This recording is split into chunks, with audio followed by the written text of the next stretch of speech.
cancer is one of those things that everybody thinks in terms of odds, right?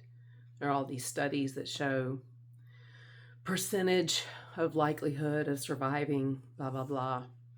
So when the words ovarian cancer, before all the tests and everything, but when that first came up and it looked like that was the one, I did a quick Google search. I went to like a .org, so it was, I think legitimate, but it was, I think it was a 52% survival rate, 5-year survival rate.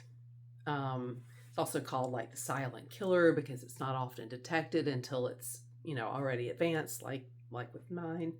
So I started, I've been thinking about like this idea of beating the odds. And one thing that I've thought about is that I'm sure in the statistical group of people that this 52% comes from. I mean, that's everything from stage 1 to stage 4. It's everything from, young people who just randomly happen to catch it to, elderly women who end up, probably in really advanced stages. And so, do you mind, please? So I'm thinking, I'm a very healthy person. I have access to good health care, and hopefully, that will play out. And I have a good support system. I have a lot of the things that that favor, being on the good side of that 52%. But then I was also thinking about some things that I've done in my life that are, kind of against the odds, right? Just like percentage wise. So I've published a book, which I will talk about in another video. But one thing I did, it's funny because every once in a while I clean out my closet. I like to donate good, I keep good care of my clothes. I donate things. And every time I come across this thing, and I'm like, I used to have like the full more of this, what I'll talk about in here. But I eventually got rid of the one part of it, just kept the part that is more unique to my situation. So this is what I wore with my black gown when I graduated with my doctorate degree.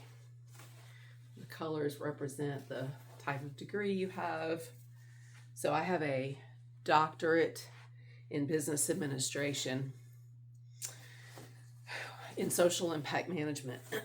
So I had this thing, I keep thinking like who would I do? Like who would pick this up from Goodwill? Right? Like who would use this? And so it just sits in my closet, in the back of my closet. And I think maybe it's a symbolic reminder that I am a person who achieves things that very few people do. I can't remember what the percentage is, but I remember when we were in our doctorate program, they would say often like only 1% of the population or less than 5% of the population or something ever achieves a doctorate, an advanced degree like this, a PhD or a doctorate of any kind. So that's pretty special. Same with publishing a book. Again, talk about that another time. But this is emblematic of my survival skills. My, and it's soft, it's like nice to the touch. I'm not saying I'm going to start wearing this. Like, it's a fashion accessory. Do you like my doctoral sash? But I think I can put this in a place that reminds me, that when I put my mind to something and I am diligent and focused and committed and tenacious, when I am those things, that's who I am, I can achieve great things. So surviving cancer would be a great thing. That's part of what I'm talking about. But I'm talking about the fact that there are more great things I am meant to do. There are more symbols of my dreams come true that are not yet hanging in my closet. And whatever those are meant to be, I need to be around to collect them. So, if you're betting, I'd say the odds are in my favor.